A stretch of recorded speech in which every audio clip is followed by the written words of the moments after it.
We can understand why Le'Veon Bell is taking the stance that he's taking. I don't know why his agent is speaking out on his behalf. He could do that himself. That's a different subject matter for another day. But as it pertains to the offensive lineman willing to call him out like that last night, I thought that was real weak on their part. Greeny, you know I'm the #1 Le'Veon Bell cheerleader. You are. I even took him #2 in fantasy when I knew all of this was happening. But here's where I disagree. We're teammates. We're in the foxhole. We got a game on Sunday. In the offseason, focus on you and your money. Training camp, all of that, that's a us thing. But week of the game, that's a we thing. And when you don't show up to practice on Wednesday, which means that you're probably not going to play on Sunday, you're crippling us a little bit. You're sabotaging us a little bit. You're trying to actually show that we're not as good without you. Okay. So guess what I'm going to do when I'm an offensive lineman? I'm going to take that personal because we block well for D'Angelo Williams. We're going to block well for Connor. Right. And when we're playing good football, we going to show that we can play better. Let me respond to Jalen you. Rose. Jalen Rose, I think that might be one of the most asinine things I've ever heard come out of your mouth. Okay. The fact of the matter is that when you look at it, this is the business of football. When we talk about actions detrimentally affecting the team, I didn't hear cats calling out Martavis Bryant when he couldn't stay off the weed. I didn't hear guys calling out Marcus Pouncey when he got into issues or various other issues that have pertained to this franchise. There are people who have engaged in selfish behavior that has compromised the success of the team for their own bidding that had nothing to do with business. They didn't say anything then, so why would you say something now in the business of football when we are keenly aware of the fact that in the business of football you got to get your money? That's like what if the players called out Aaron Donald? What if they called out Khalil Mack? What if they called out these guys? These are great examples. Let me tell you one. Sure. Martavis Bryant isn't as good as Le'Veon Bell. So much so he's on his second-team Raiders, and that is not the subject. That is not the point. Use them as an example.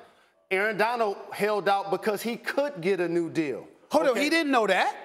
He didn't know that. Aaron Donald held out because he had the option that the team could actually pay him. The team can't play Le'Veon because they can't restructure his deal. Wait a minute. By him staying out until, let's say, hypothetically, as they've been reporting, up until leading into Week 10 against Jacksonville, the more, obviously, if he stays out, he's not exposing his body to potential injuries. Right. So, in other words, it's all about a business decision. Aaron Donald last year couldn't reach a deal, held out, and then came in and won Defensive Player of the Year award, took a risk but showed up on the field. My point to you is that in the business of football, the players themselves are the ones telling us about Correct. this. You said he took a risk, but it was time to play football on Sundays when the regular season started.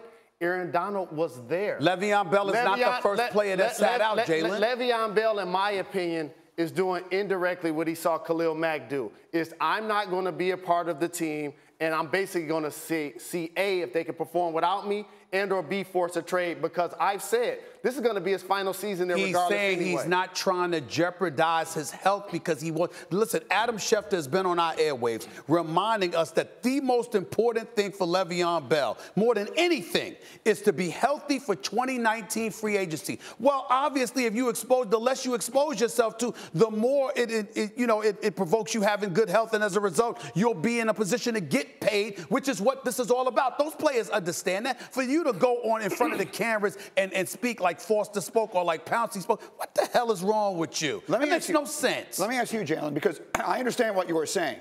It's one thing for them to be mad at him. It's another thing for them to say it as publicly as they did. Is that wrong? Doggy, we are riding with you until Wednesday.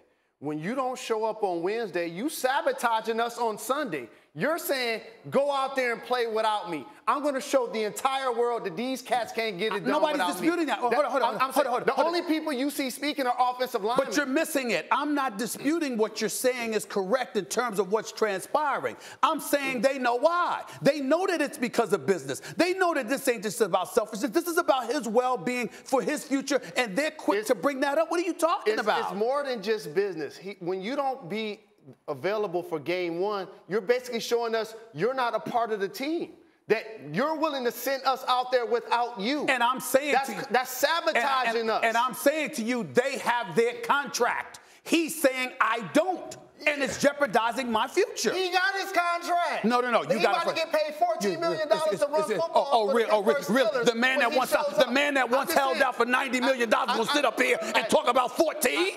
In what world? In what world? I didn't hold out at all. In what world? I didn't say you didn't hold out. You didn't have to hold out. You didn't have to hold out because they appreciated you. At 12:01 a.m. What? They faxed me my Excuse me. That's right. And you were ready to sign it because you knew you were getting what you deserved. If you wasn't getting what you deserved, what was you going to do? I was a free agent. Excuse me. Do you not sit up here and talk about players in terms of you being the great college player that you were, players coming into the pros, players being denied what they've earned? You didn't talk about that all the time? So there's a couple of distinctions that I want you to make. Please. It's the distinction of I'm a part of a team.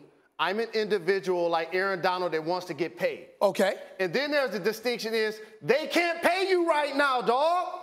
They can't give you an extension. They can't do nothing with your money. So I love how you talk like we don't I love how you talk like we don't comprehend that. Everybody knows that he didn't sign an offer. As a result, there's a $14.5 million franchise tag. Do you need me to regurgitate those facts? You don't need it. We all know it. The point is, because you didn't reach an agreement, now what's the alternative? Go out there and expose myself to potential injury, jeopardizing my future for the rest of my career, or doing everything that I can to streamline that. You're making my point.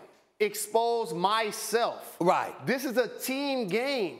I'm an offensive lineman. In my head, I help make you good. That's right. I protect Big Ben. And they're also getting paid. But you are too. But my point is, you're getting paid more than all of us. Excuse me. And we're still here to show up and ball. So are we going to make this argument that, in other words, I just saw Todd Gurley sign for $60 million.